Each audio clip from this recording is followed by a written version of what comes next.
Welcome to today's edition of the Rush 24/7 podcast. Oh, I looked for it everywhere. I looked for it, and it just wasn't there. They took it down, and I haven't been able to find any evidence of it anywhere. And now I'd like to know why they took it down. What? Oh, greetings, my friends. Welcome, Rush Limbaugh, the EIB Network, and the Limbaugh Institute for Advanced Conservative Studies. We're back at you. Here we are on Thursday. The telephone number, if you want to be on the program, is 800-282-2882. The email address, lrushbaugh@eibnet.com. Now, reminder, tomorrow we're doing our annual Leukemia-thon, the Cure-a-thon for leukemia, in conjunction with the Leukemia Lymphoma Society of America. And, you know, in many years, I don't really spend a lot of time in advance talking about it, but I wanted to this year because everybody has so much focus on the campaign that we don't slack on that. We do our regular program while also conducting the Cure-a-thon, one of the very few broadcast entities which can do multiple things at the same time with none of those efforts lacking. So we will conduct the Cure-a-thon for leukemia tomorrow, plus the regular radio program, including your Open Line Friday calls. And what I was talking about here, late yesterday afternoon, there was a link posted at the Drudge Report.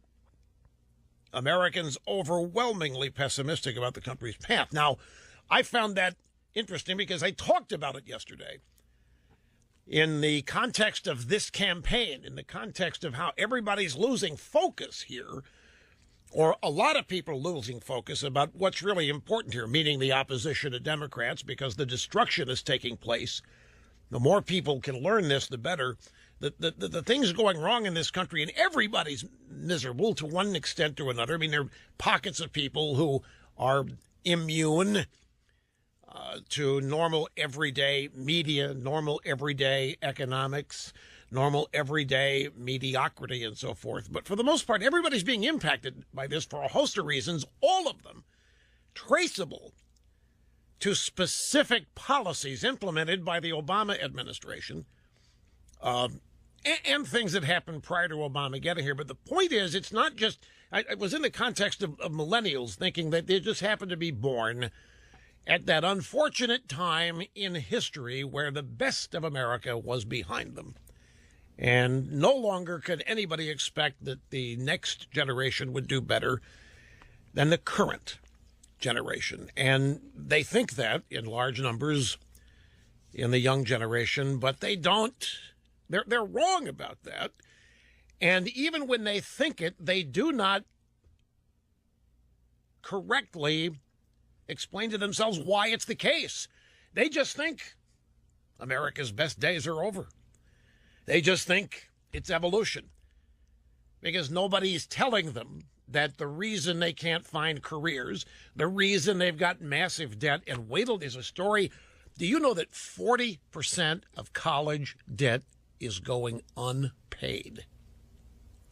Now, who runs that? The regime runs the student loan program now. That 40%, I'm just going to warn you, that's a campaign issue for the Democrat Party.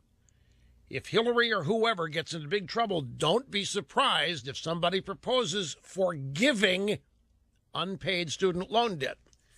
Now, they'll have problems with it because some people are paying their debt.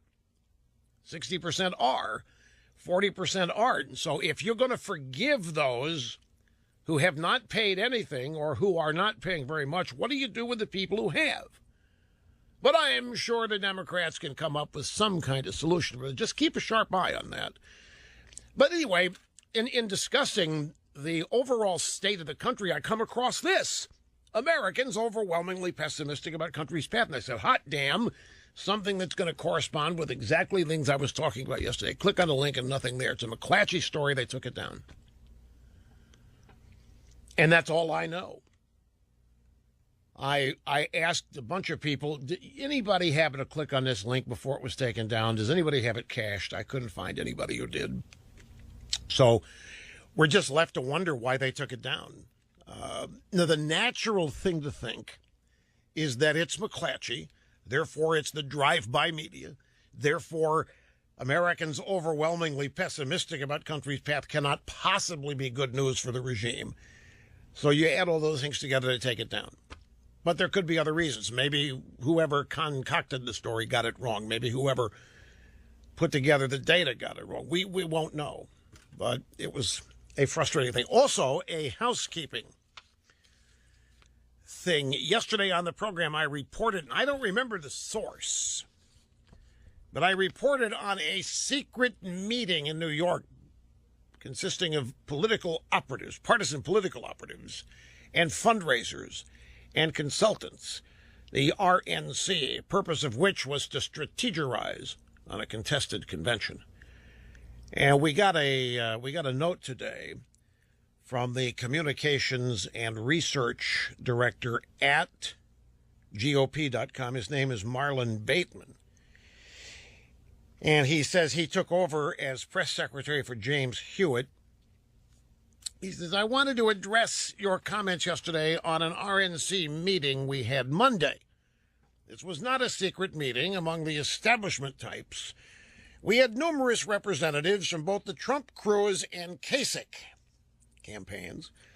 We want to keep the process as transparent as possible. Please reach out to me if you have any questions regarding issues like this. So I wanted to correct that.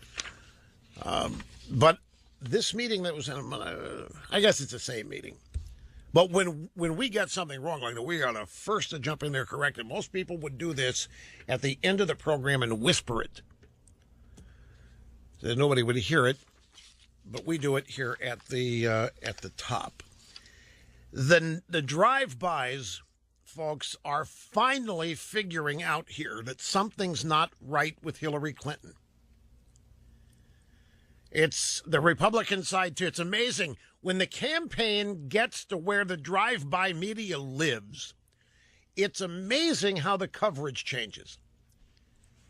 When the media has to go to foreign countries to report the news, like South Carolina and Iowa and Wisconsin, there's a certain flavor to it that usually has as part of the coverage, this is about the rest of you people, but it's not about us here in the media. We're not affected by all of this that's happening here in these countries like Wisconsin and South Carolina. Well, when it gets to New York, where they live, and of course the New York and Democrat primaries are in New York on April 19th, and the whole focus changes. And when it comes to Hillary and Bernie, man, oh man, has this changed. Like the Politico, a Jeff Greenfield story, what's wrong with Hillary? I have the same kind of questions. Hillary Clinton is a former senator from New York. She ought to have very tight, close relationships with New Yorkers.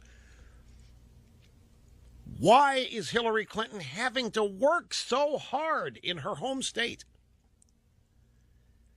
Why all of a sudden, when we get to New York, are the drive-bys all of a sudden taking Bernie seriously?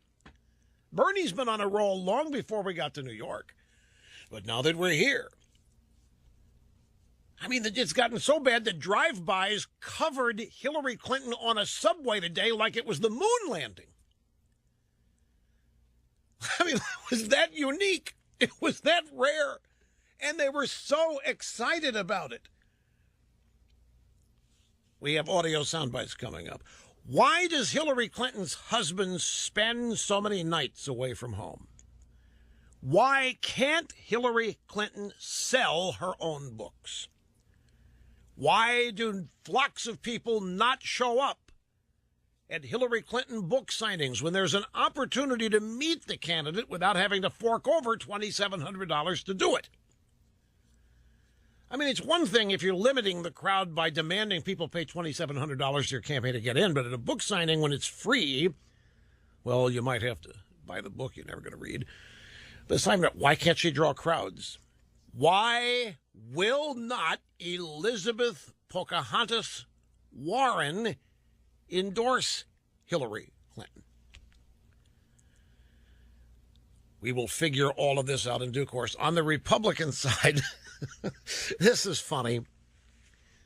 You knew this was going to happen. So here's Ted Cruz, he of New York values fame, finally finds himself in the state.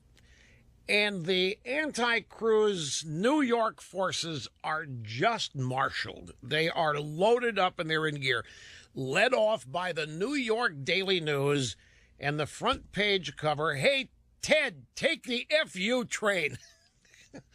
Subway train. With a picture of Cruz and his wife. Hey, Ted, take the...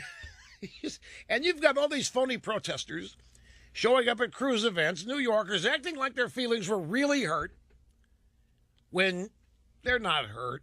New Yorkers are honored when you rip them. I mean, New York is, I'll tell you, New York is one of the most provincial big cities I have ever lived in. And what I mean by that is this. Not only New York is the center of the universe for people that live there, it's the most important part of the universe, not just the center. And in fact, it's the only place in the world where things that happen actually matter. And you would think that they're so big and so encompassing that everybody would know it. They wouldn't have to constantly act that way, but they do. It's quaint. It's. I'll give you an example. During the OJ trial, you've been watching that on TV, by the way. Been watching. I have. You know, I was getting livid watching that show, reliving the OJ trial. Because I realized I didn't see a lot of it because it was on at the same time as this program was. The trial was every day. It went on for a year. And we had a no OJ, none of the time policy here because everybody was doing OJ. So we didn't. And so there's a lot that I missed. I got the crux of things. But it was FX. And it was, I think, a 12 or 13 part, might have been 10-part series. American crime story, the O.J. Simpson trial, and there were things that I didn't know about the defense lawyers, the defense team, and how they did what they did, the jury scenes. It just infuriated me. I literally sat there, got mad watching this. But anyway, the provincial at New York. Here's the thing. Marcia Clark was the prosecutor for the DA's office in Los Angeles. And at the time it was going, Marcia Clark had once stopped on the New York Thruway at a rest area, and that made her a New Yorker. So the Daily News or the Post, I forget which, did a story on Marcia Clark as though she's a New Yorker. Of course somebody involved in the O.J. trial would have to be a New Yorker, which is what I mean by the provincialism. So when the campaign shows up, and here comes Ted, New York values, you've got people acting like they're really mad, like their feelings were really hurt, like Cruz has got to really have it handed to him. And, of course, it's all a game. Well, for most people, it's a game. I think there are some dangerously deranged that show up in these anti-Cruz protests. But it is what it is. Ted, no, I'm not trying. No. This is insulting? Well, no. Snurdly, are you telling me that the average ordinary New Yorker was really offended when Cruz had New York values? Okay. Well, I'm not trying. If you're really offended, far be it for me to downplay being offended. I don't have time. I just have. I've never wanted to give anybody else that amount of power over me. Run around and claiming I'm offended. I just got better things to do. But I'm trying to make a compliment here. I'm saying that New Yorkers have much more to do than worry about what some guy from Texas is saying about them. I mean this in a complimentary sense. And I think there are a lot of them who are acting protests out there who really aren't offended by it. They've got better things to do. Granted that there are some people tightly wound. Anyway, so Ted shows up in the Bronx, didn't go well, goes to upstate New York, where it's a little bit more comfortable. Meanwhile, Trump goes out to Bethpage, out on Long Island, which it's kind of home to him. The Bethpage public golf course, Bethpage Black, is one of the great golf courses, public course. It's tough as it can be. And the media is talking about Trump's crowd, big crowd, but they really focus on the fact that there were 200 protesters when Trump comes home. 200, even though the crowd was over 10,000, and they had to turn people away. And apparently the location of the Trump rally was where they had a location where they filmed a movie, The Dictator. And so the drive-bys are making a big deal out of the fact that Trump chose a place to do a public appearance where they had once filmed the movie, The Dictator. And they're trying to make a big deal out of it. On the Clinton and Bernie side, Bernie is out questioning Hillary's qualifications to be president based on the fact that she voted for the Iraq War and based on the fact that she's in bed with the Wall Street banks. And Hillary doesn't know what to do about it. Her only retort is that she wonders whether or not Bernie is even a Democrat. And then Obama has entered the fray here. Now, what do you all think of this?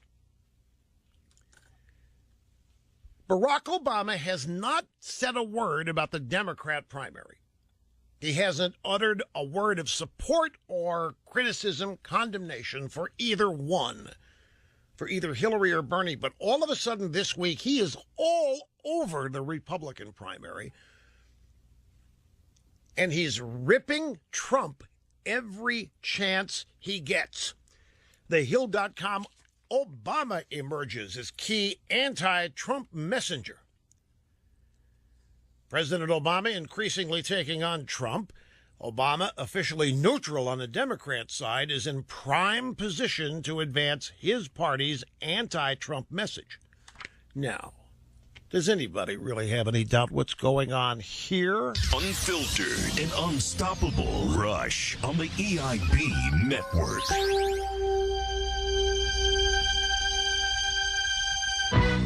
And we're back. Il Rushmo on the cutting edge, societal evolution. Now, look, on this New York values thing, I've got people say, you really don't get this? You don't understand how offended people are? No, I do. I'm kind of frustrated in this. I love New York, but I don't go there anymore because of the tax situation. I've actually had a governor of New York celebrate the fact that I left and say that if I had left sooner, they would have raised taxes sooner. Or if they knew I was going to leave, they would have raised taxes sooner. Every time I go back, I was back there on Tuesday night. And it's like I still live there. Everybody is just, it's great. It's frustrating. And so I know New York well, New Yorkers well, and I know that a lot of people were offended by what Cruz said. But I also know that there are New Yorkers who laugh at it, who are not bent out of shape, and it doesn't define their day and ruin their lives or that. Those are the people that I was referring to. Now, I'm not saying it's not a political liability for the guy. Don't misunderstand. I think of separating the two things out. It was something Cruz probably, if he could have back, would take back. He wanted to say something about liberalism and tying it to specific people in New York, while understandable to conservatives outside New York, could offend. I mean, you've got a lot of right-wing New Yorkers, truck drivers, and hard-working people who don't want to be defined that way. And I understand them resenting it, but I'm also speaking up for those I know who are there, to whom they laugh at it, and so forth. But whether it's a political liability or not is not, I mean, I'm not saying it isn't. And it's made to order. The protests that Cruz is running into were guaranteed to happen. And whether they're manufactured or genuine, it doesn't matter. They look real on TV, which is all that matters. So there's that. Now, Obama continually now attacking Trump is designed to help Trump. Back in a second. Yeah, well, the thing about Hillary and the subway, and the reason that the media covered it like a moon landing, is she didn't know what to do in a subway. She botched getting on the subway, folks. She didn't know how to swipe the fare card. You saw it, didn't you? She doesn't know how to swipe the fare card on the subway. And, of course, the media immediately starts covering for her. If that had been George H.W. Bush and the supermarket scanner, which was made up anyway, that technology that George H.W. Bush hadn't seen was not even released yet. He was at a trade show where he saw that stuff. He wasn't at a grocery store. But here's Hillary, woman of the people, average, ordinary Joe. Hillary Clinton broke when she left the White House, no different than your average New Yorker, doesn't know how to get on a subway. She botched it. She didn't know how to swipe the fare card. And so the media is there covering this, desperately trying to save her here, desperately trying to make her look good. She botches it, and so they immediately go into CYA mode, trying to make sure that people watching didn't see what they saw. Here, give you a little flavor of this, and I want to get back to Obama ripping into Trump, and I want to ask you what you really think of that, because there's a bunch of possibilities here.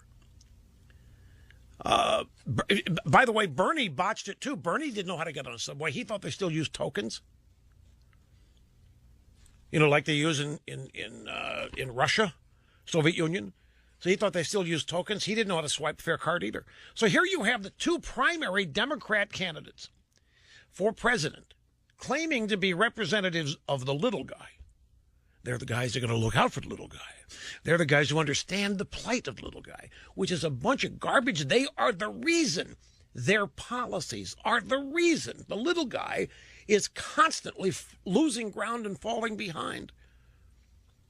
You notice that practically every constituency supporting the Democrat Party except for two is losing economic ground big time. The two are Hollywood and Wall Street banks and associated industries. Outside of those two groups, African Americans, the unemployment rate there's through the roof. Illegal immigrants, Hispanics, it's a disaster what happens to people who rely on the Democrat Party. So here we come. We have the two standard bearers, the guys out there saying that they understand what life is like because they're Republicans, obviously, for little guys. And they're going to fix it, and not a one of them knows how to get on a subway car. Here's just a little bit of an audio from the video that happened on CNN. They actually sent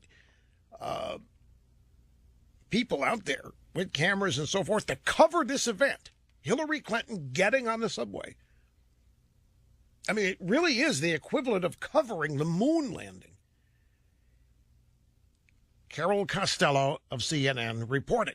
I just want to explain what our viewers are looking at. I think that Hillary Clinton's going to ride the subway here. They're inside the subway station in the Bronx. Forgive me, I'm going to look away from you guys because I want to watch this video. Oh, is that Huma Abedin behind her, her right-hand woman, for lack of a better term there? And that's the borough president standing, holding on to the, yes, and also her traveling the rail. Isn't it amazing that we can get a live shot underground from the subway? And the train is obviously moving. Yes, isn't it amazing? It's like we got shots from the moon when the astronauts landed and took the first steps. Isn't it amazing? We got live shots underground on the subway.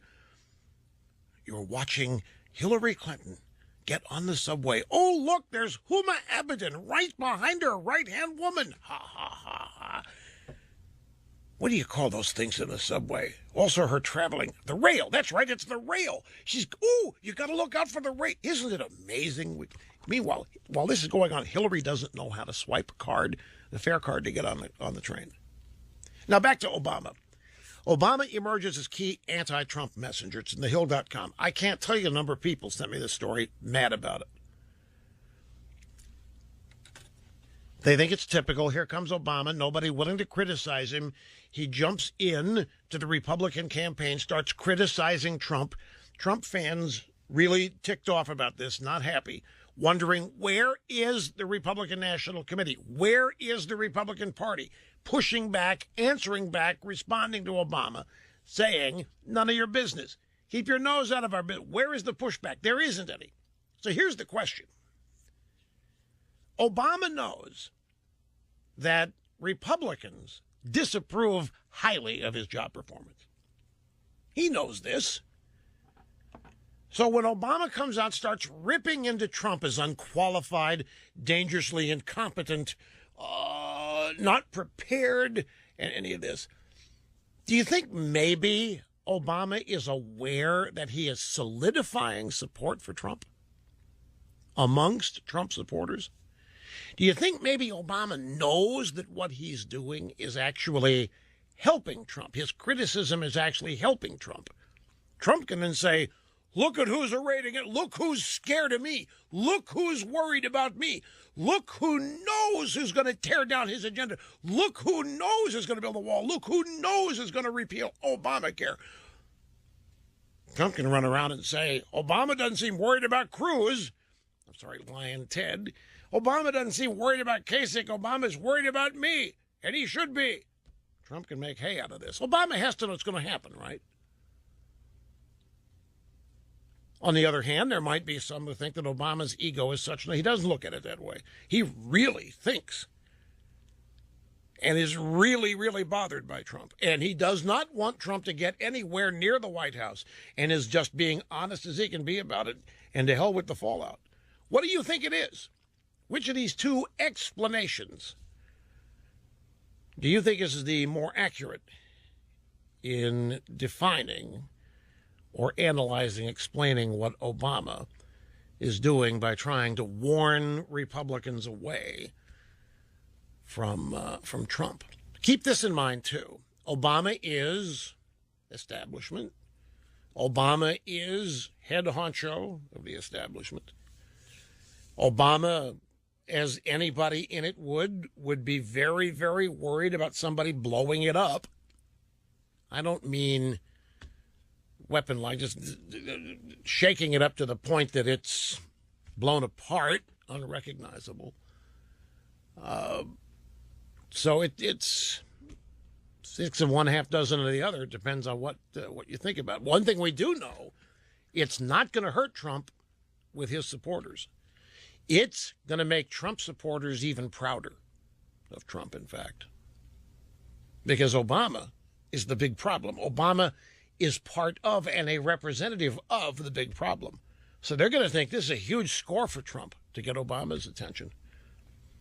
They can run around and say, hey, Obama's not worried about Cruz. Obama knows Cruz are going to. He's not worried about Kasich. Obama's not worried about Ryan. Obama's not worried.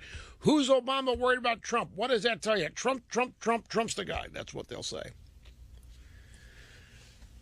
At some point, Trump might even jump in and say the same thing himself. Some polling data here. 25% of Bernie Sanders voters say they will not vote for Hillary Clinton. You know, we see this on the Republican side all the time. Every primary, we get the exit polls. The drive-bys love to tell us how many Republicans say they're never voting Trump, no matter what. And they put the number 25 or 30%. And then they run on crediting these group called Never Trumps, alt-right, what have you. Never going to vote for Trump. They love to highlight that. But now the same thing is happening on the Democrat side.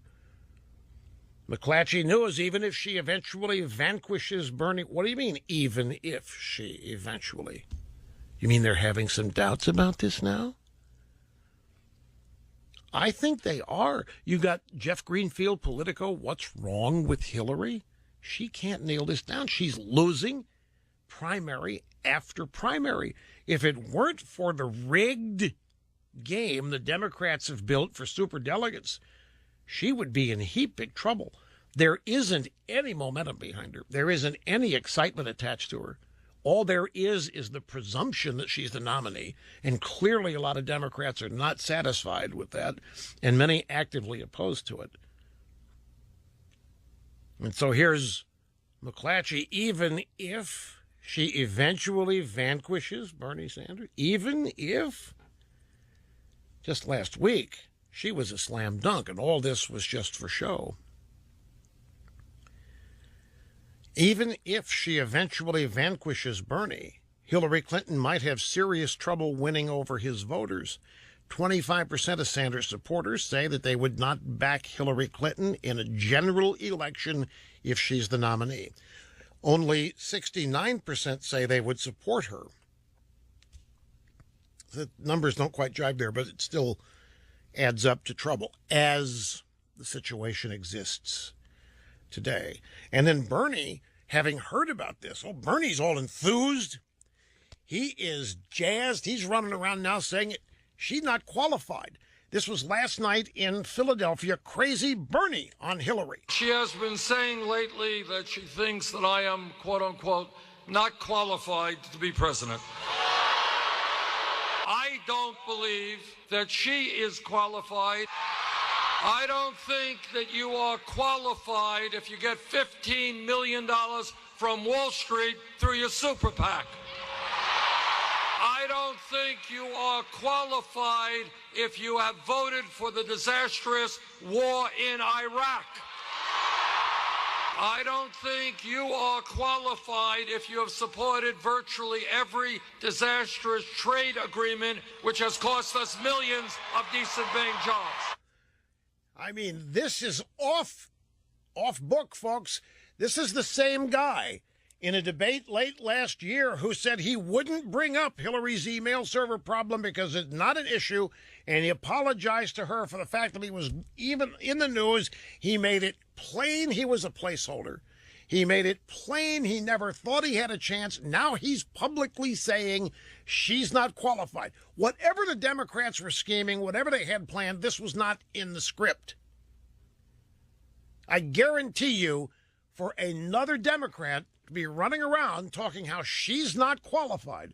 You know, I firmly believe that Bernie was in there from the head honcho viewpoint to show that Hillary can win a fight, that she had to struggle for it. She had to overcome things. She wasn't just programmed and a shoe-in. This is getting out of hand now. They're not able to control it. There isn't unanimous support for Hillary Clinton. There's a lot of opposition to her, and here comes crazy Bernie, and he's exciting all these really screwball leftists, these extremists, and he's hitting all the cliches and buttons. The super PAC, Iraq, in Wall Street. That's enough to drive those people insane, and they're doing it. And now he's running around talking how she's not qualified. Ooh, that's not supposed to be said by anybody on the Democrat side. You're not supposed to go there. He wasn't through. We've got more when we come back after an obscene profit time. For your convenience, broadcasting almost 100% in English with just a little Spanish lingo. Rush on the EIB network.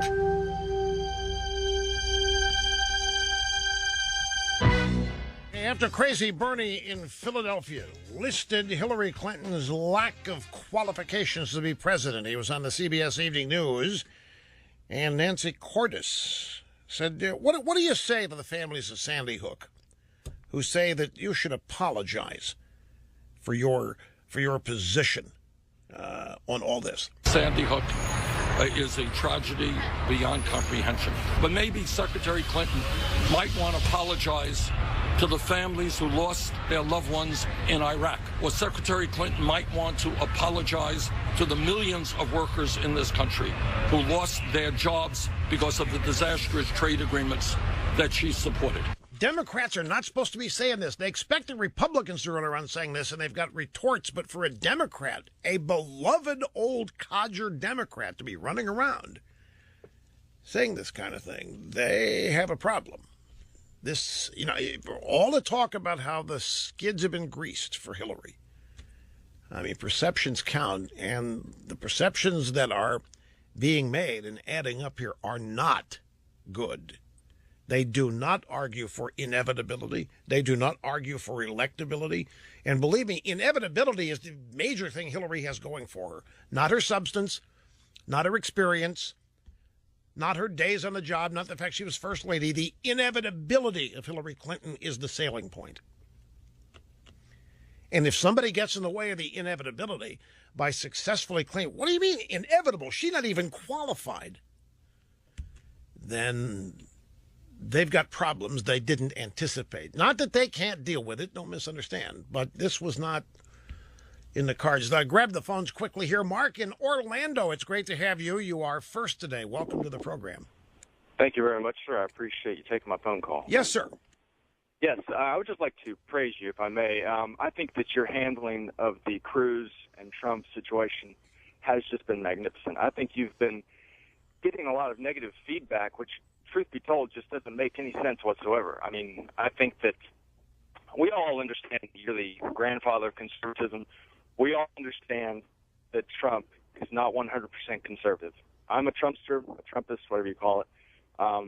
I absolutely identify with Trump on a personal level. I have no idea why. It's just for some reason, I think I myself, along with millions of other people, just connect with him on a very personal level. We believe that when he's speaking to us, and he's not speaking on a global scale. So what you mean is the fact that he's not a conservative, and that doesn't bother you that much. That's what you're saying.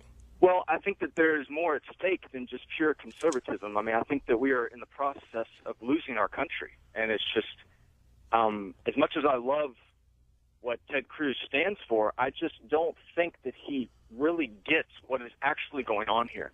Because this is deeper than Donald Trump. I mean, this is something that is almost spiritual in a way. You know, it's just hard. Now that's an interesting observation. And by the way, I want to thank you.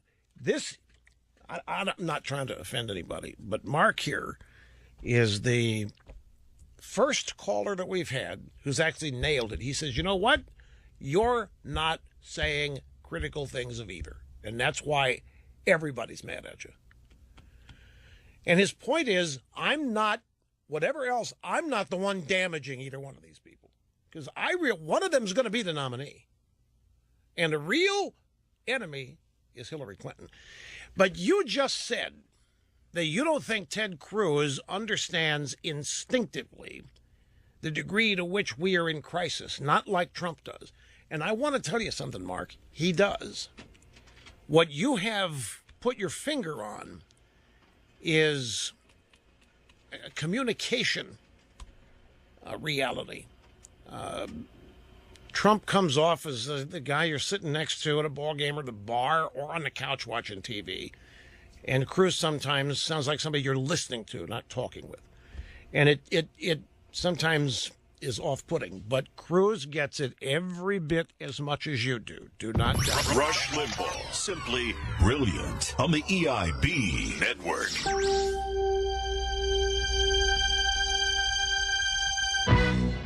You know, when you watch it, if you haven't seen it, Hillary Clinton in a subway car looks as uncomfortable there as Michael Dukakis did in a tank back in the 1988 campaign. Somebody ought to do an A-B side by side. We might do that at rushlimbaugh.com.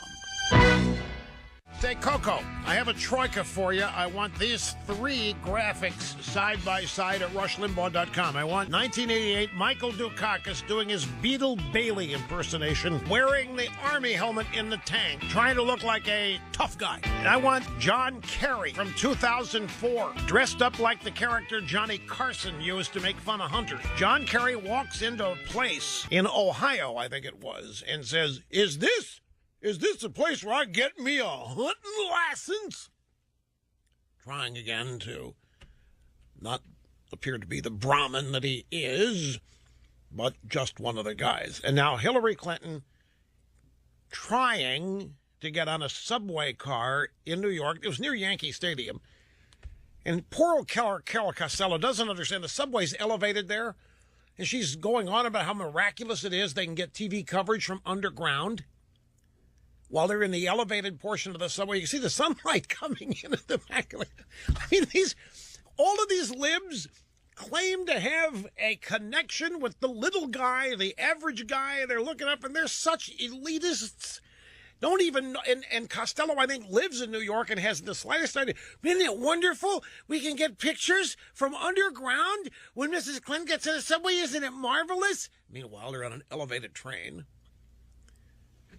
You know that. I mean, you know the subway's elevated in Yankee Stadium.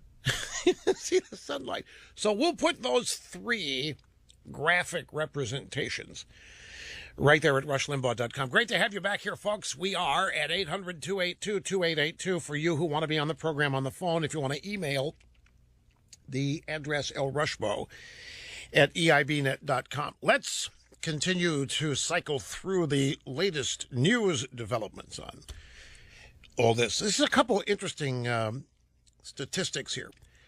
Ted Cruz has won more delegates than Donald Trump since Rubio got out of the race.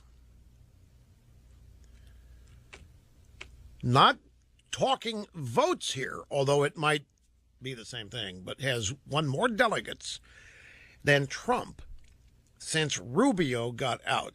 And, of course, this was the Cruz strategy. You know, get all of these Republicans that are not going anywhere, get them to drop out, and have all of the votes on the Republican side that are not going to Trump coalesce behind one candidate.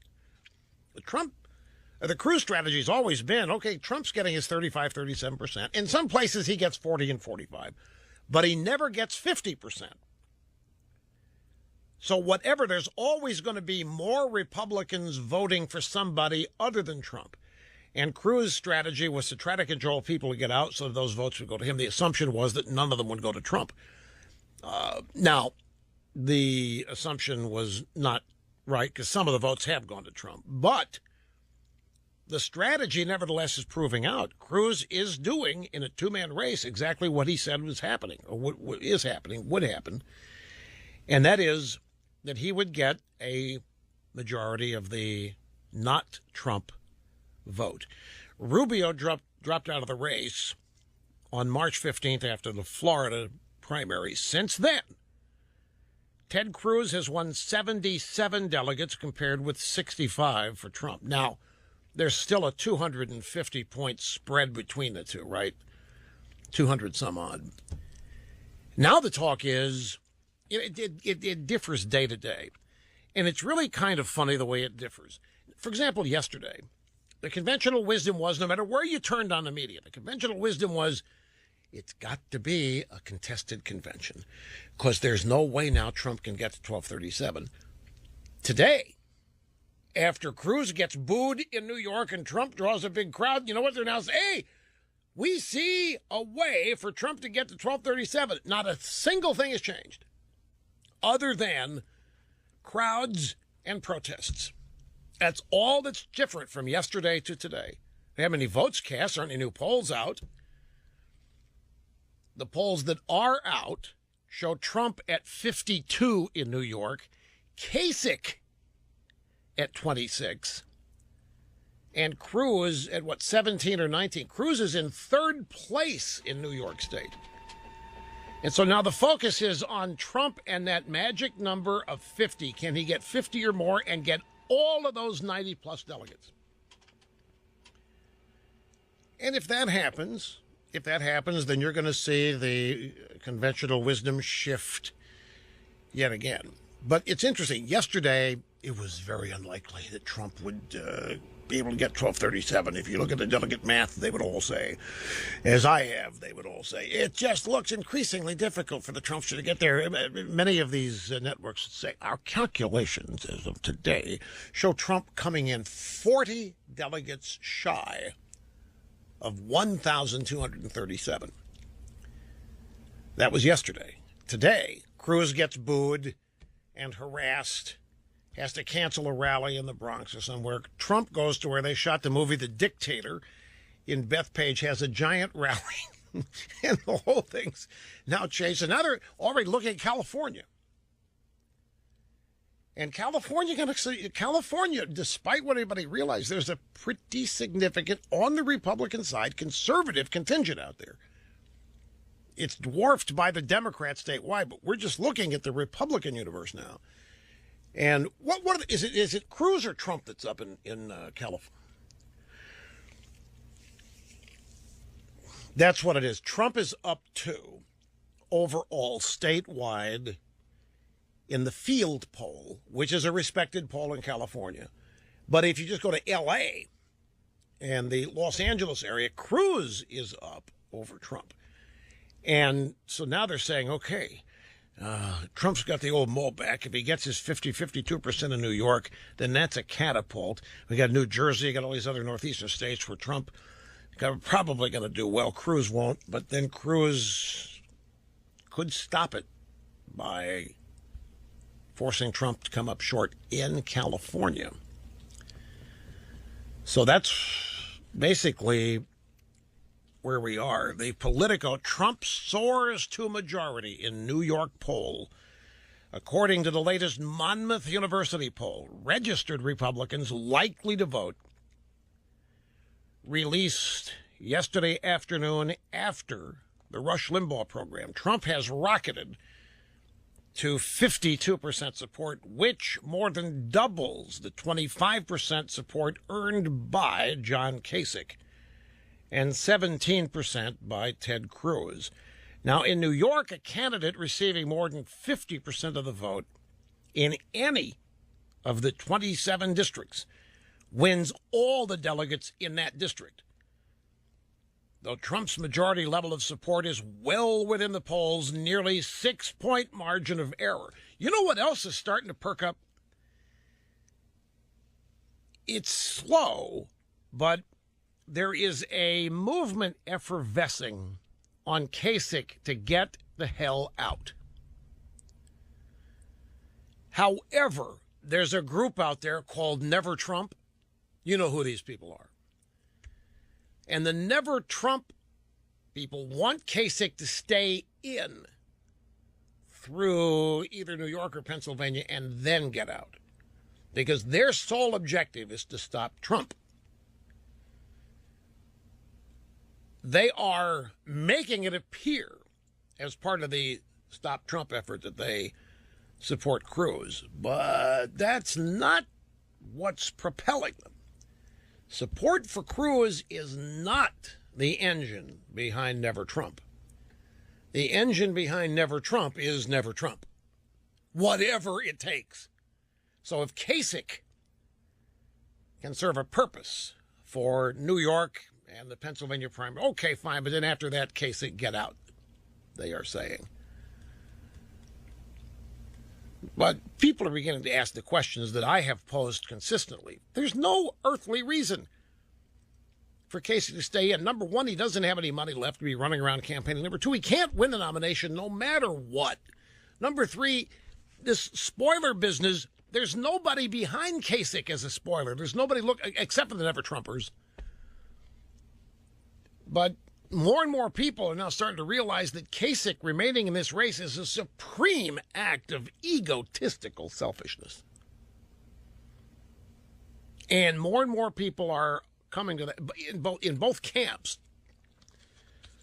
And Cruz and Trump both are out saying that Kasich is hurting them. Who do you think Kasich is hurting them more? Cruz, yeah. Because it's dividing the Never Trump vote. No question about it. And then McKay says, no, we're going to go to a contested convention. It's going to be exciting, and I've got just as big a chance as anybody else. And he does. You know the name being floated, by the way? The latest name? Apparently, floating Paul Ryan didn't float a lot of boats. So you know who they're now floating as the establishment choice in a contested convention? Scott Walker. Scott Walker's name is being bandied about. Walker is saying, it's not me, and I'm not behind this effort, but it is something that is happening. I'll tell you how, if any of you are wondering what the establishment is going to do and what they're doing in preparation for a contested convention, and if they are, whom are they thinking of putting up? Who would they like to be the nominee? There's a way to find out what they're doing.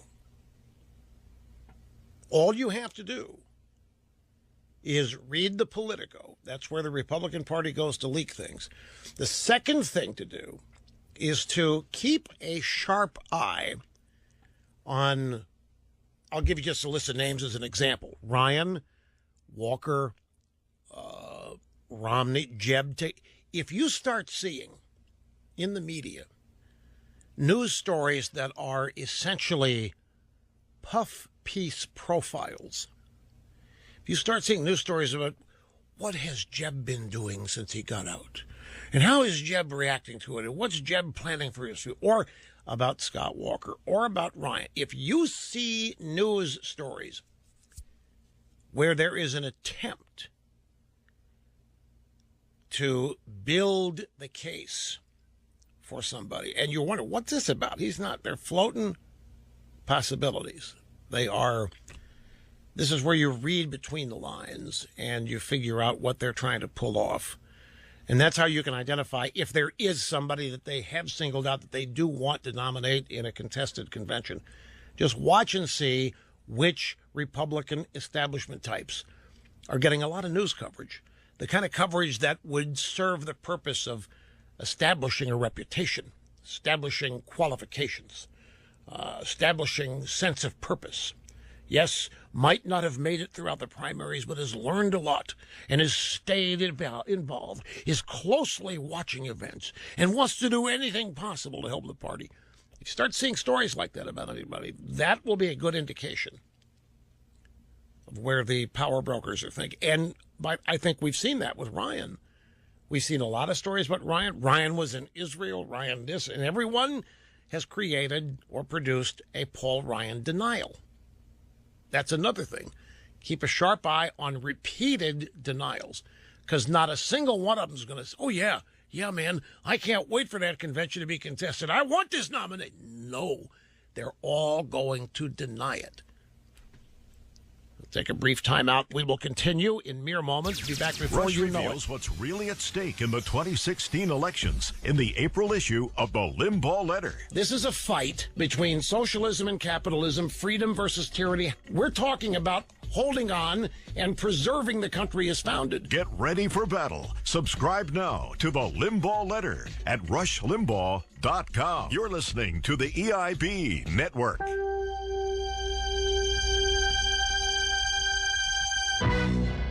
The saga continues. A man, a legend, way of life. Rush Limbaugh defining it all here on the EIB Network. And we go back to the phone. Springfield, Illinois. Hi, Charles. Great to have you with us today. Hi. Thank you, Rush, for taking my call. Pleasure talking to you. I just got a simple question.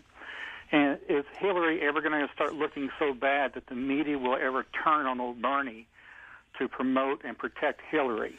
What do you mean specifically by turn on Bernie? Well, start asking him specific questions about his policies and how they're going to maybe fail or not coming up with the right numbers, and maybe things that he says, like the banks, that he really has nothing that he knows not about. Well, you know, I think a little bit of that began yesterday when the New York Daily News released audio tapes of Bernie's editors meeting, interview with him, and it was clear. I mean, the stuff they released was Bernie not knowing how he's going to do anything. Like they asked him, well, okay, if you're going to break up the banks, how are you going to do it? What are you going to? And he had no answer for anything. So I think that was step one. I think I get what you're asking. At some point, when do they stop treating Bernie as the crazy little lovable uncle in the rocking chair up in the attic? And when do they start savaging the guy? Well, it's a good question.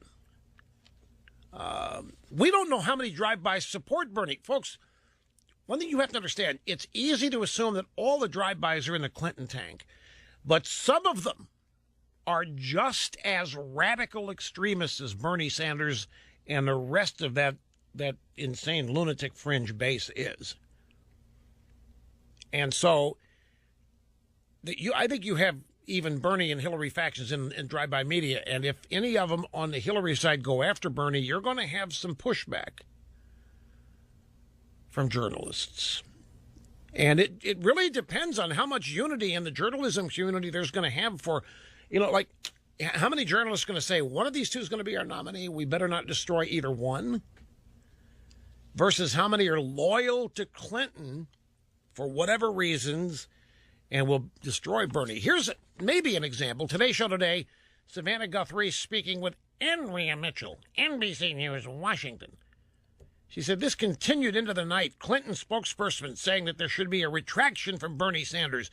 That he should take back his words about Hillary not being qualified. And the response was to issue a press release doubling down on it and blaming her for a trade deal that was supported by the president and she as the Secretary of State, a Panama trade deal which he claims was partly responsible, was in fact responsible, he claims, for helping rich people evade taxes. That connection's not been made, but boy, he's just slamming her and doing it again after being told to take it all back. Yeah, now see, she's on the Hillary side, and she can't believe, the Clinton campaign, it's like Don Corleone, talking to somebody from a rival family. Okay, look, you've had your say, and we gave you prostitution, and we gave you the drugs in the Bronx, but it's time to shut up now.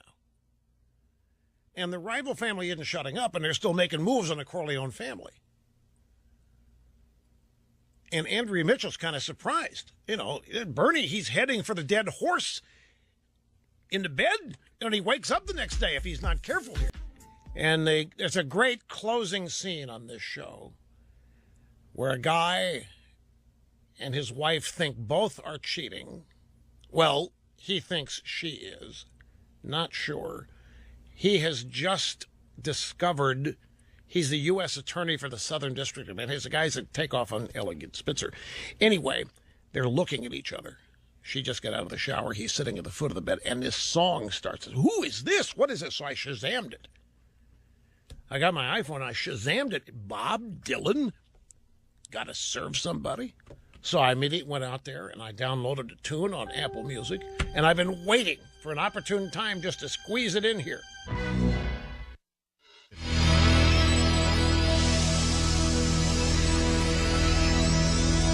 A man, a legend, a way of life. Rush Limbaugh. Okay, folks, it's up.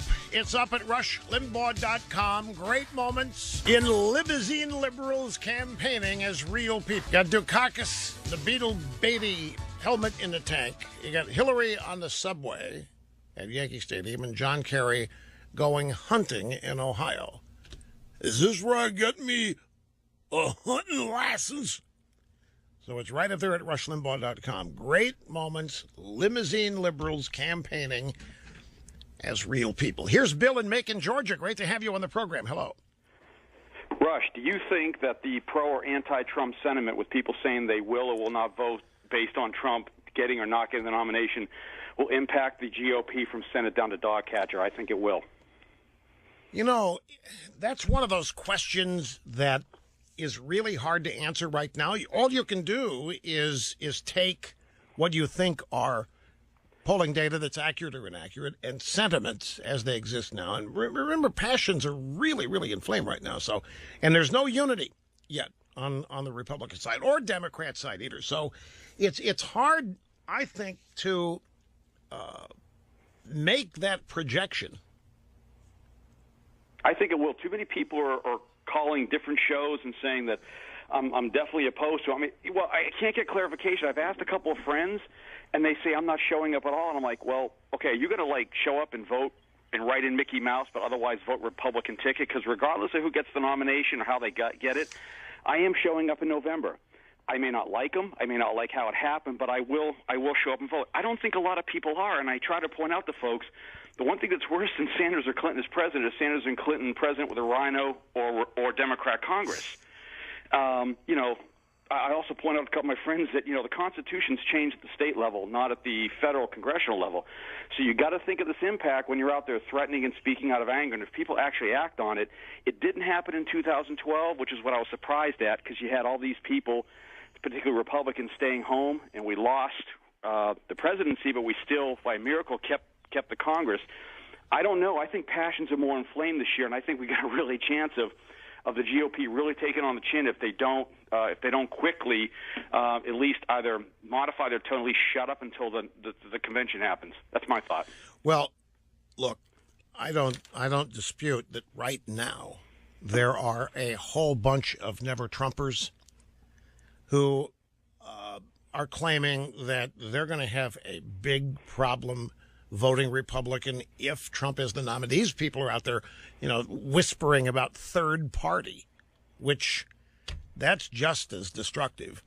Then you have the pro-Trumpers who, if they in any way think the nomination has been unfairly wrested from Trump, then they are going to be legitimately infuriated and may, as an act of punishment, sit out. Now, you're right, the presidential side in 2012, best research tells us that there were 3 to 4 million Republicans that didn't vote, who did vote for McCain in 2008.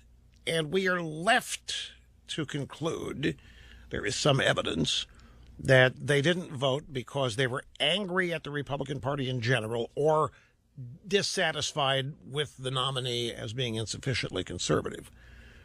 But also, remember that 2014 midterms came after this, and people showed up in droves again in the midterms to vote against Obama, just as they did in 2010.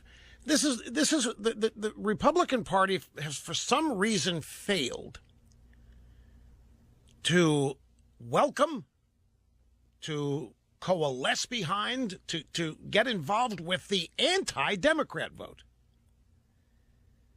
And it's huge. The anti-Obama vote in 2010, which was Tea Party and rooted in Obamacare and out-of-control spending and everything else, but those were the two biggies. In 2014, it happened again because there had been lip service during the presidential campaign about stopping Obama, but that's all it ever amounted to.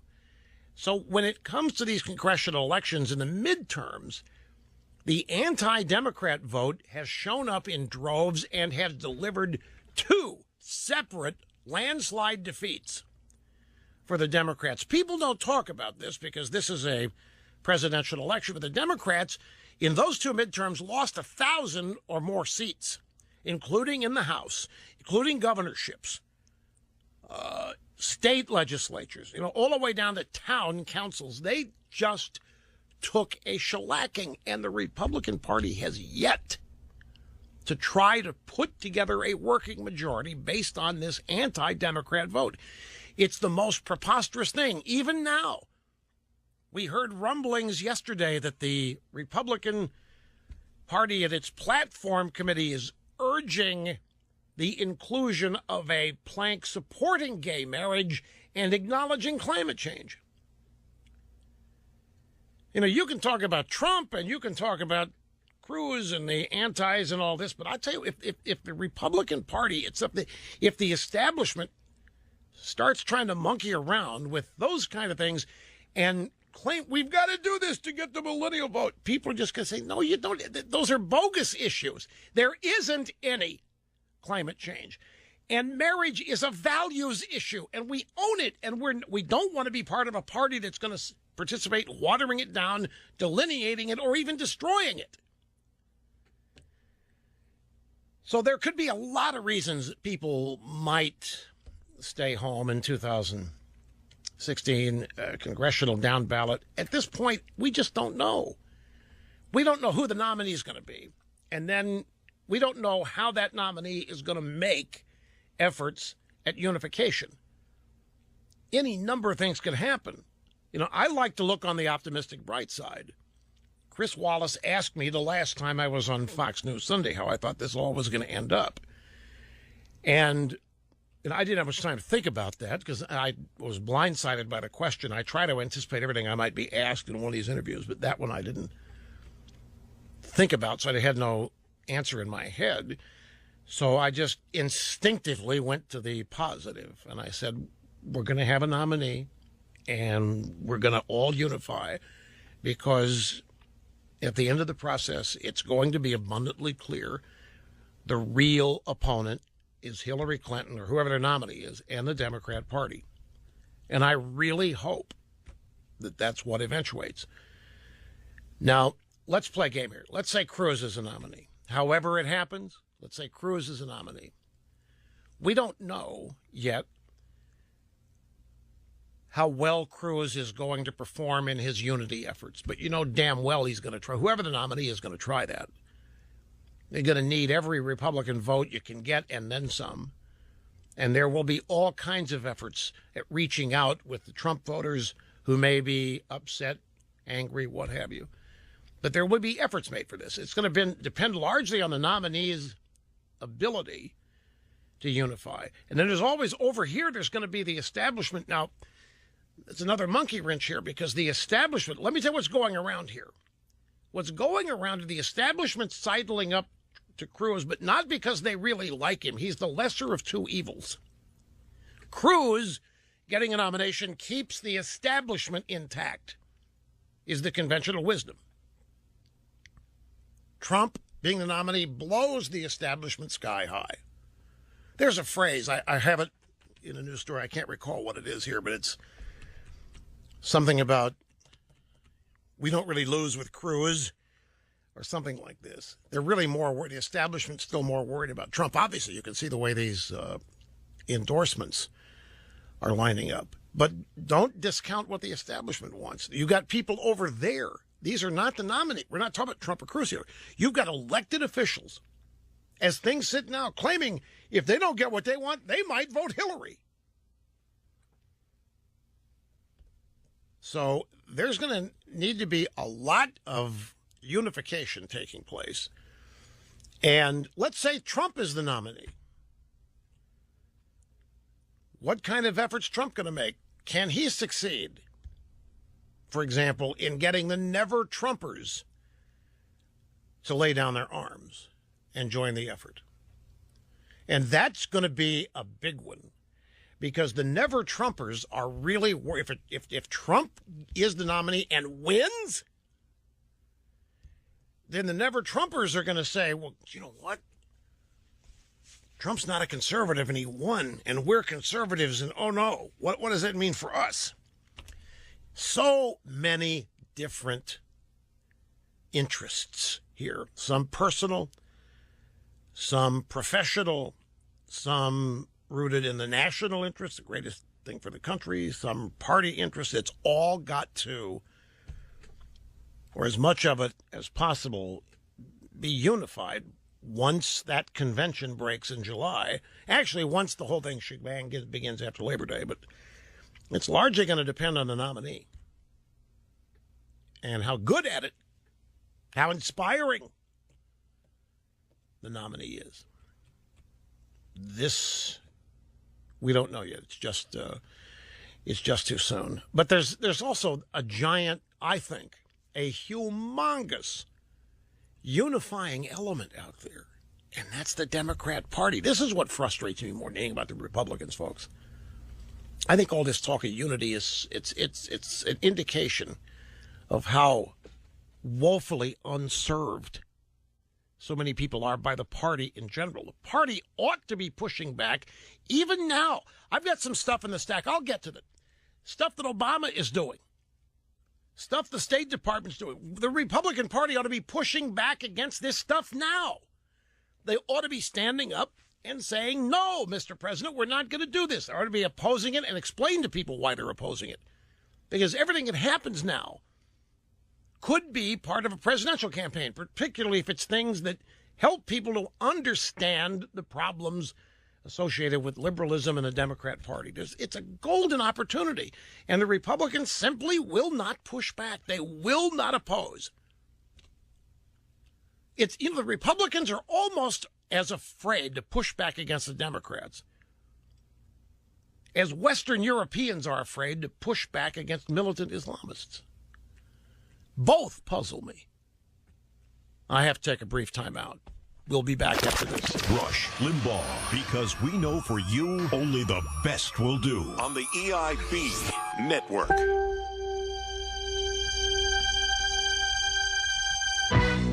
Examples here. Story from Yahoo News. Climate forecast may be flawed. Predictions of unprecedented rainfall extremes in the 20th century driven by global warming turned out wrong, a study said yesterday, casting doubt on methods used to project future trends.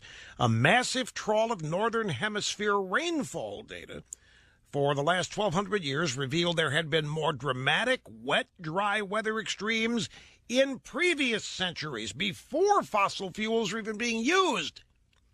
This whole thing is a scam.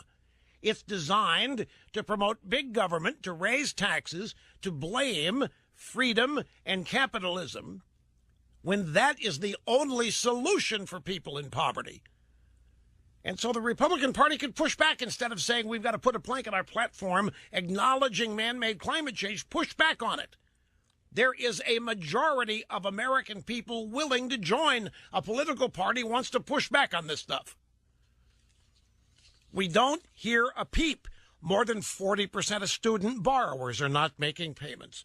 Wall Street Journal. More than 40% of Americans who borrowed from the government's main student loan program are not making payments or are behind on more than $200 billion owed, raising worries that millions of them may never repay. Of course they're not going to repay. They'll never be able to have the money to repay. The Republican Party ought to come out now and say they are tired of what has been done to a college education. and they're immediately going to take steps to reverse the trend. A college education has become almost like shackles. You graduate with so much debt that there's no way you can repay it. So the whole point of a college education is rendered meaningless. Become the party that is going to reverse this trend and once again make a college education the value it used to be. Who's running education? See, this is the problem. When you've got these establishment types of both parties who benefit from these massive government programs and massive government growth, this is how you get a party that can't push back. This is another one from the Daily Signal, the regulation that drastically infringes landowner rights. Just 2 days ago, we learned that the Obama administration, to the Housing and Urban Development Agency, is going to write a regulation mandating that landlords rent to people with criminal records. But that's not the half of it. The reason is because the American judicial system from our nation's founding has been inherently racist, and this is reparations. That's my word, but they're going to make landowners and property owners rent to people with criminal records because it's unfair. So many criminals happen to be African Americans because of a justice system that is totally racist. You tell me you can't push back against that? You tell me there's not a political party could push back, at least say you're opposed to it, instead of letting it go? Not even commented on this one. Supreme Court heard arguments, U.S. Army Corps of Engineers versus Hawks Company. The case is one of a collection of land use cases that trickle into the court from time to time, all representing the same problem, which is the Clean Water Act. Here we go with more environmental wacko regulation that punishes free market economics. The Clean Water Act drastically limits the rights of landowners to build or develop on land that constitutes waters of the United States. Waters of the United States is left undefined. So the regime is able to go in and call your backyard a swamp or a wetland or whatever, limiting your ability to do anything with it. And not just your backyard, but an entire parcel of land you might have purchased for the purposes of developing. They come in, Clean Water Act or some other environmental regulation, tell you can't. It's a straight, direct assault on private property, on free speech, freedom to associate. First Amendment is under assault in this country by the Democrat Party, and there's not a peep said about it by the Republicans. There's all kinds of things to be pushing back against, right? And I'm sure what they'd say is, well, that might get in the way of our campaign. We might say something that our eventual nominee doesn't support. Well, this kind of stuff is universal, I think. This is what we're talking about, opposing and stopping Obama and the Democrat Party. Whoever we nominate better be all about that. Make it happen. Stay tuned for more of the most influential person on the right, Rush, on the EIB Network.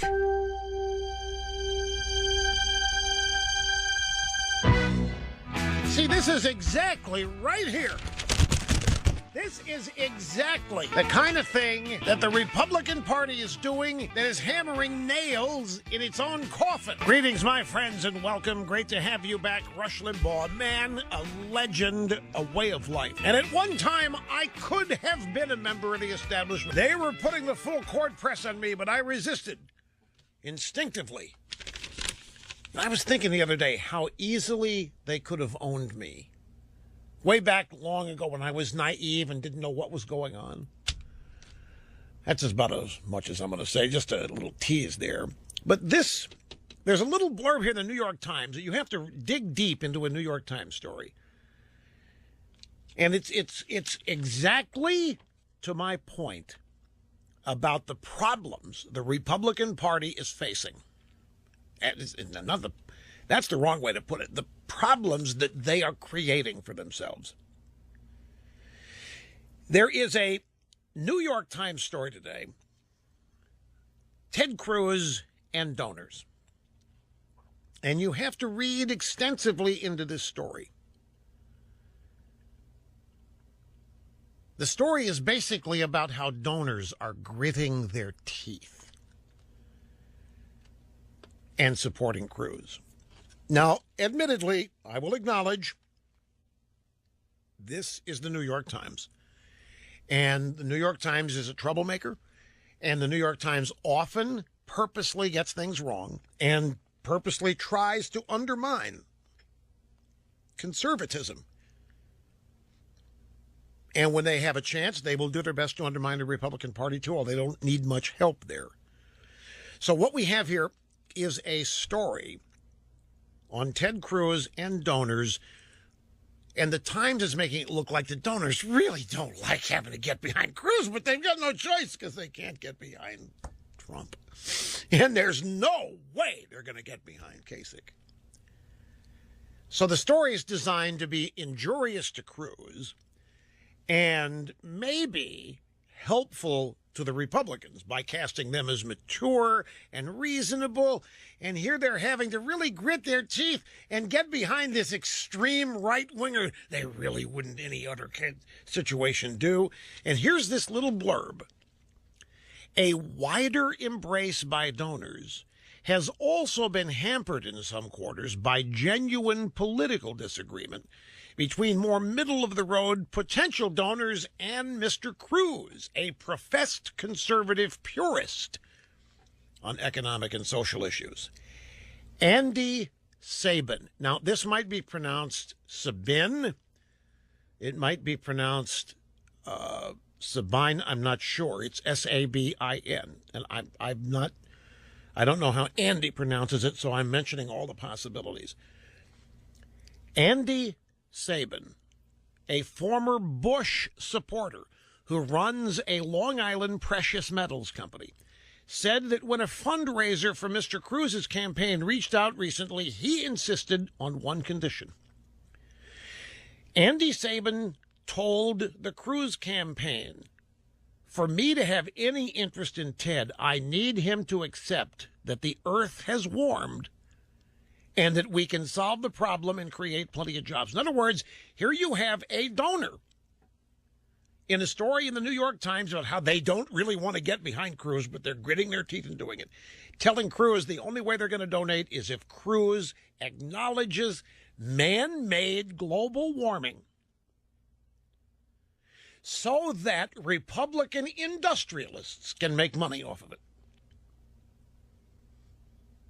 Well, I'm sorry, 80-90% of Republican voters don't believe in man-made global warming. They recognize it for what it is. It is a Democrat Party trick that is designed to promote anti-capitalism. Man-made global warming cannot be proved. The only thing that suggests it's happening is computer models. There is not one shred of data. In fact, there's a story out today that I just shared with you.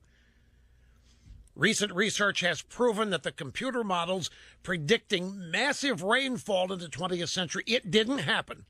In fact, there were more dramatic rainfall totals, periods, shifts in centuries prior to when fossil fuels were developed in wide use. The whole thing is a hoax. It's bogus. It's designed to fleece the United States and other Western industrialist nations. It's designed to damage capitalism. It is designed to grow government and raise taxes. It's designed to have people blame themselves for an excessive lifestyle. And it's designed to make people feel guilty so they will dial back on their excessive lifestyle. It's designed to make people feel guilty so they will stop trying to achieve an improved standard of living. Because if you'll notice, everything that causes global warming or climate change happens to come from an increased standard of living in the United States. More fossil fuel use, more travel, cheaper energy. All of these things are said to contribute to what? The destruction of the planet. It is a signature issue for the Democrat Party. This is the second story I've seen this week about Republicans trying to get Republican supporting climate change as an issue in the party platform. And now here's a story about donors demanding that Cruz acknowledge and accept the earth has warmed, man-made global warming, and that we can solve the problem and create plenty of jobs. Andy Sabin said that he was offered a spot on one of Cruz's policy advisory committees, but that when he still asked Mr. Cruz publicly to voice a belief in climate change, he never heard back. Even a signal in the right direction would have been enough for him, Sabin said. All he had to do was say, we think it's an issue for the general election, and maybe put Ted on the phone, Sabin said.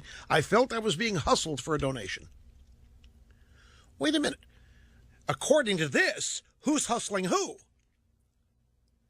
It sounds to me like, and this is just one of the donors mentioned in the story, it sounds to me like we've got a donor here who needs the party to officially announce it believes in man-made global warming, because somehow this guy's business stands to gain from that position.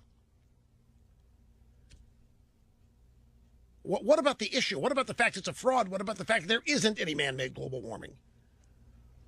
I know. Some people really believe it. I know they do. Most of them are Democrats. Most of them are liberals. The conservatives, if there are any, and the Republicans who have fallen for it have been duped. Or either they're just afraid of the power of the opposition, personified by the alliance of the Democrats and the media. Or maybe what these donors have seen is the crony capitalism or crony socialism that has existed between Obama and some of his donors, and see how some of his donors are made out like bandits by getting in business with the government when your competitors can't. At any rate, this is the kind of stuff that the Republican Party is going to keep losing. I mean, it may have plenty of people donate it money, and these donors may think that they got friends in Washington, and they might have friends on the losing side of elections, but they still might have friends in Washington. But here is an attempt to get a potential nominee to compromise his belief on the issue of man-made climate change, global warming, for donations. And right on the spot to tell us all about it is the New York Times. This is the kind of thing that is dooming the Republican Party to consistent losing. This is the perfect issue on which to draw a contrast between Republicans and Democrats. But apparently it won't work because there are too many Republican donors who are also business people who have found a way, either via marketing, public relations, or whatever. There's value in making people think they believe in man-made climate change. So you see, it's all cynicism. It doesn't matter. I can hear the conversations. I can hear if they were talking to me. Let's say they listen to this program and they get very mad and they call me and, Rush, you're missing it, Rush. Smart guy you are, you're missing it. It's not whether there's climate change or not. People already think there is. We have got to maximize that. People waste the time arguing out of it.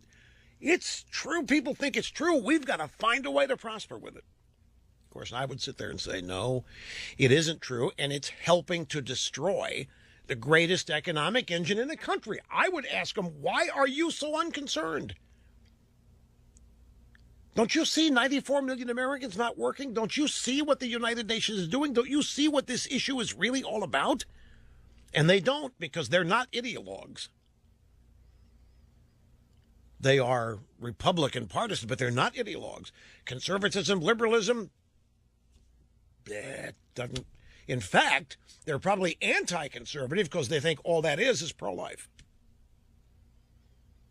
And they're tired of their wives nagging them about all the preachers and about all the family research groups and so forth. Don't want to go to convention with these people, so they don't want any part of conservatism. So they're not ideologues at all. Rush, our customers think that there's climate change. I can't stay in business if I argue with them. They think there's climate change. I got to tell them they got to believe that my company and my business is doing everything I can to save the climate. And Rush, I'd rather do that than get in an argument with them and tell them it ain't happening, because they already think that it is. And this is how we lose issue after issue after issue.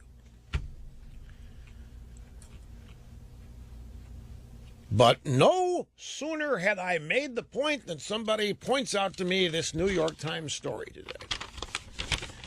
That Ted Cruz, potential donors, gritting their teeth, not happy about it, have no choice now. But they may as well get what they can get. And they're holding out money. Little carrot sticks there. Hey, Ted, here's some money for you, but you got to publicly acknowledge man-made climate change. We'll keep a sharp eye on Cruz and see what happens here. This is how, you wonder what happens to these great conservatives on the campaign trail who tell you that they're going to go to Washington and fix this stuff and they're going to finally stop all this damaging stuff from happening, and then it doesn't take long after they get there and they're missing in action. This is what happens. We will be back. Your phone calls are next. Hang in there and be tough. The center of the radio universe. Rush on the EIB network.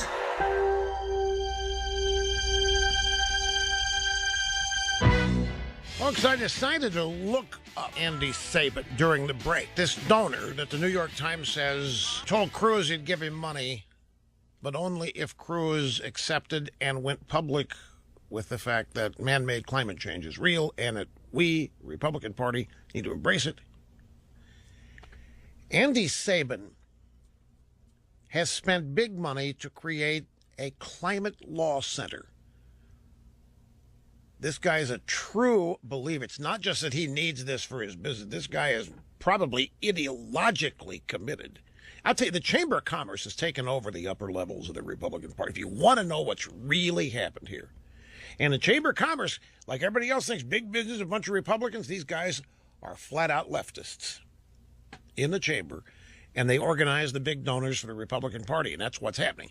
And this Andy Sabin, who the New York Times reports trying to influence Cruz, has spent big money to create a climate law center. He's plowed $5 million into the Sabin Center for Climate Change Law.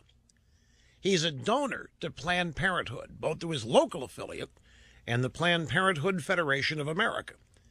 His foundation grants Planned Parenthood annual gifts of $5,000, enough to get him invited to parties where he hobnobs with leaders of the country's largest abortion corporations. I mean, he brags about palling around with Cecile Richards, the daughter of Ma Richards. This is his opinion of Trump. Now, by the way, we're talking about a Republican donor here who has spent millions establishing the Sabin Center for Climate Change Law. Massive donations of Planned Parenthood. And this is his opinion of Donald Trump. Donald's a bird brain, all right? He's a TV star.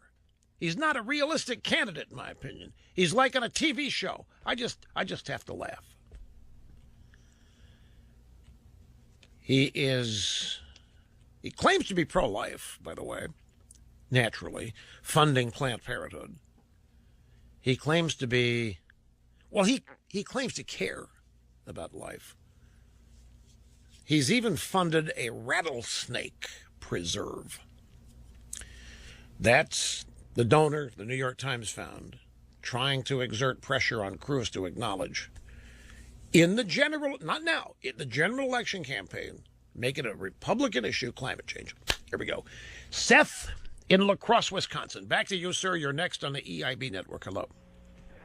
Trump, Rush, it's a huge honor. I'm sorry, I'm a little nervous. It's a huge honor. Thanks for taking my call. I wanted to mention Trump's greatest asset, and that's his ability to be unaffected by satire. Saul Alinsky said in his book, Rules for Radicals, that satire and ridicule are the organizer's greatest weapon. And if you don't believe me, look at what happened with Bush. Look what happened with Sarah Palin. We almost identify Saturday Night Live skits more with more so with the SNL skits than we do with the actual people. And you had mentioned earlier, the convention looking at Jeb and Ryan and maybe Rubio in the a contested convention. And I have to ask these people, and I like Cruz too, but I have to ask, can these people take it? Can they take the vitriol that's going to be pointed at them once Trump is out of the picture, if he is out of the picture? Wait a minute. That's really not what you're asking. That's a good question. You know what he's asking? Okay, Saturday Night Live is going to make absolute fools of whoever the nominee is. Your question really is not who can take it, but who can remain unaffected in terms of public opinion by it. Yes, sir. In other words, who can survive being made fun of by Saturday Night Live and not have their image destroyed or ruined? And you're thinking Trump much better qualified for that than anybody else. That's what you think. Yes, I truly believe that. I believe that the left uses satire as a weapon greater than anything else. And I think that, anytime our guys get put on these late night talk shows or anything like that, we kind of wring our hands and go, oh, geez, we got to sit here and watch him take it, watch the audience laugh at him. And with Trump, we don't see that. We see sketch comedies and things making fun of him, and you just kind of laugh along with it and go, well, yeah, it just doesn't affect your opinion of it. It doesn't change anything. Yeah, I know what you mean. Last Saturday night is a good example. Saturday Night Live did a parody. I haven't watched Saturday Night Live in years, but their bits, if they're good, they make YouTube. So you can watch what happened on Saturday Night Live in a couple of minutes without having to spend 90 minutes on Saturday night watching it. And they did a parody of all of these women on TV defending Trump, no matter what. And they parodied these people as know-nothings. Trump advocates on TV, his official spokesman and others, as literally brain-dead ignoramuses, defending Trump against the most outrageous things. And the audience is laughing itself silly. Now, what Seth here is saying is that when you say Trump isn't affected by it, you don't mean that he doesn't get depressed and angry. What you're really saying is all of those parodies do not destroy Trump like they have destroyed Sarah Palin, for example, or like they destroyed Gerald Ford, like Chevy Chase destroyed Gerald Ford. So his point is that despite all the making fun of and despite all the satire, it doesn't change people's opinions of Trump. They still respect him. They don't end up thinking he's a joke. But these other guys, Saturday Night Live has been able to make a joke out of Sarah Palin. I'll tell you, you know what? One year, I was one of Barbara Walters' top 10 most famous personalities of the year, whatever it is. And also in the top 10 was Tina Fey. And she was in the top 10 most fascinating people of the year because of her impersonation of Sarah Palin. And I said, why isn't Sarah Palin in this list? You're putting an impersonator of Sarah Palin in, and this is exactly what Seth. And he may have a point about this. I don't know. I have to think about that. But I'll do that and be back. Here is Sylvia in Spokane, Washington. Sylvia, I'm glad you waited. Great to have you on the program. Hi. Thank you. Love you, Rush. Hey, what happened with Cruz in the Bronx yesterday is a prime example of the mainstream media doing everything they can to tell the story wrong. When I read it last night on internet, it was 29 pastors meeting with Cruz in a restaurant and 12 uninvited citizens showing up. By the time I heard it on the radio this morning, it was Cruz throwing a rally and 12 people showed up. So it was a total mischaracterization by the mainstream media of what's really happening out there. And they're fighting Cruz just like they fought Reagan. Lots of us are in that generation that loved Reagan. We love Cruz. We see that he's against the media. The media is going to do everything they can, but he may win anyway. And boy, I'm like never before. I'm giving money to my candidate, Ted Cruz. I happen to have here a New York Post version of the event that you're talking about, Sylvia. Let's read this together. Headline, Cruz campaign stop in the Bronx, a complete dud. Okay? It's by Jennifer Bain and Bob Fredericks. There are more than 1.4 million people in the Bronx, but Ted Cruz couldn't even muster 100 at a campaign event in Parkchester with State Senator Ruben Diaz Sr., a conservative Christian minister. Cruz visited a Chinese Dominican restaurant where Diaz said the presidential candidate could listen to the social, economic, and spiritual needs of our community while dining with other clergymen on the eatery's famed fried rice and plantains. Aside from about 70 ministers affiliated with Diaz, only 12 voters showed up, and 2 of them were tossed out after screaming protests about Cruz's hardline stance on immigration. Protester Rebel Diaz said he is anti-immigrant, he denies climate change, a right-wing bigot, and he's not welcome here.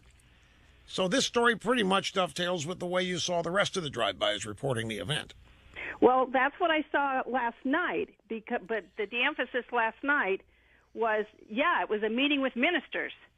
By the time it got shortened this morning on the morning radio news, it was a rally and only 12 citizens showed up. Right. That's all it was. And so the mainstream media is willing to do... Oh, there's no doubt. Look, they hate him. They're threatened by him. There's no question they're threatened by him. He's a conservative, and he means it. Damn right they're threatened by him. Here's another one. This from the New York Daily News. They've got their cover photo today is Cruz standing by a subway car. Take the FU train, Ted. I mean, everybody knows what the FU train means. How many years ago would you never see something like that in a newspaper, front page or not? Anyway. Yeah, that's true. Here's this story. Ted Cruz visit to Bronx high school canceled after students threaten walkout. Quote, his views are against ours. Ted Cruz came to New York Wednesday talking about education, but he's the one who got schooled. The lesson came from a group of Bronx high school students who told Cruz to stay away. Cruz was scheduled to speak at the Bronx Lighthouse College Preparatory Academy until students wrote a letter to the principal asking her to not let Cruz come. That prompted staffers to cancel the appearance. We told her if he came here, we would schedule a walkout, said Destiny Dominic, 16 years old. Most of us are immigrants, who we come from immigrant backgrounds. Ted Cruz goes against everything our school stands for. So, well, if it's a public school, that's for sure. Because that's what the public schools are teaching these kids. Yeah, well, you ought to read the letter they wrote. Yeah. They're not learning much about English comp, I can tell you. Hey, Rush, I went to the big rally here near Spokane in Coeur d'Alene, and then the next day later, the preacher was shot. You remember reading about that rally? For Cruz? Wait, when did this happen? 3 weeks ago, a month ago.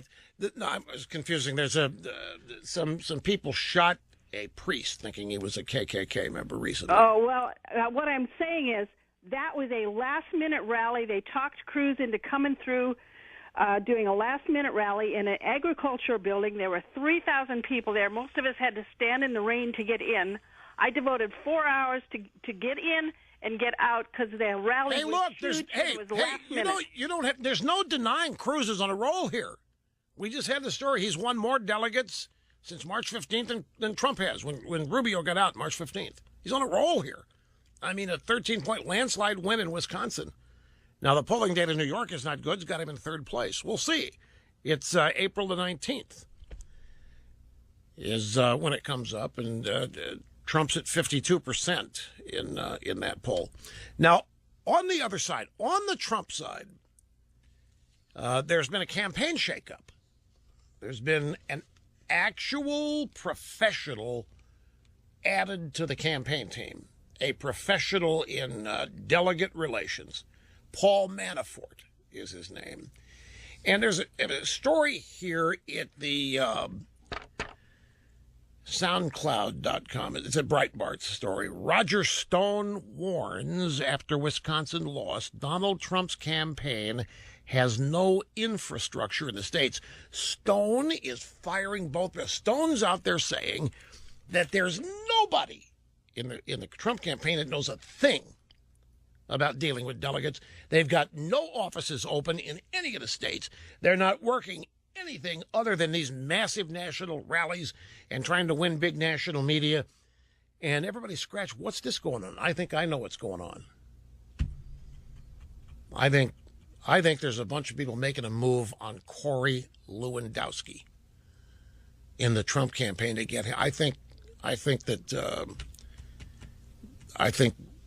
all this public pressure being brought to all these public statements about the incompetence of the Trump campaign is actually, they're all hit pieces on Lewandowski by people from within the Trump campaign or close to it who don't like the guy.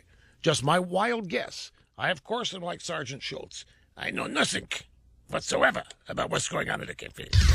America's most listened to talk radio host. Rush Limbaugh. On the EIB network.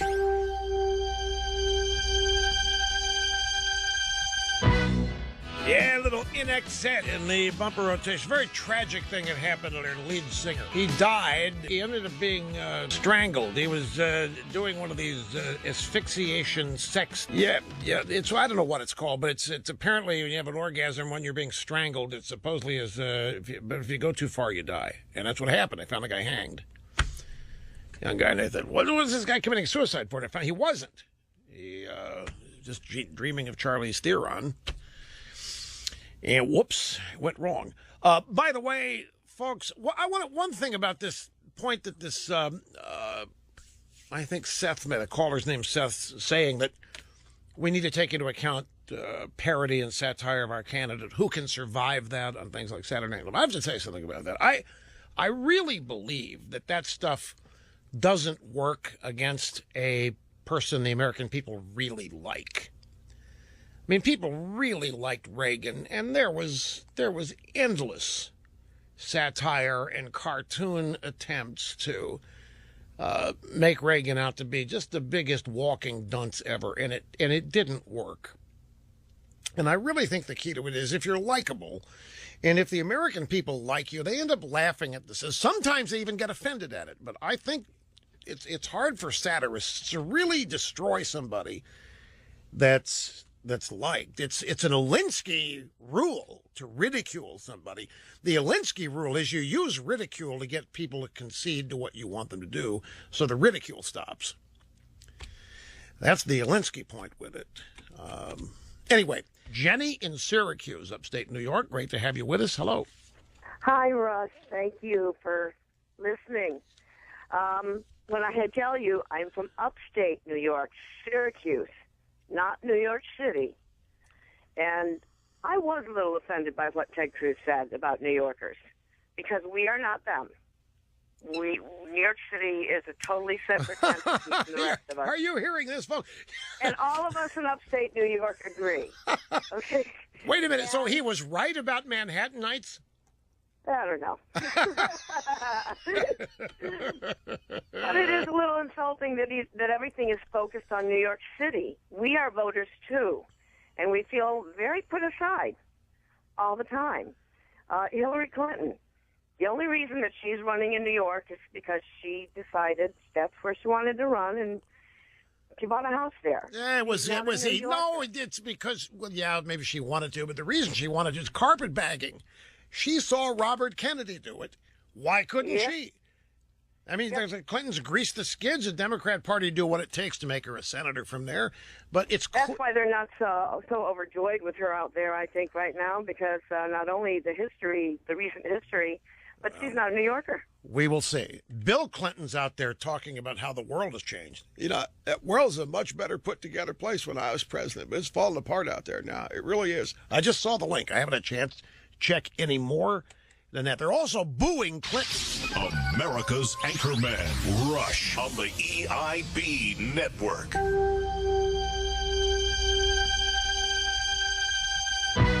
And a final reminder, back tomorrow, Open Line Friday, and also our annual Radio Curathon, our continuing effort to cure the blood cancers with the Leukemia Lymphoma Society of America. Look forward to it each year. It's tomorrow.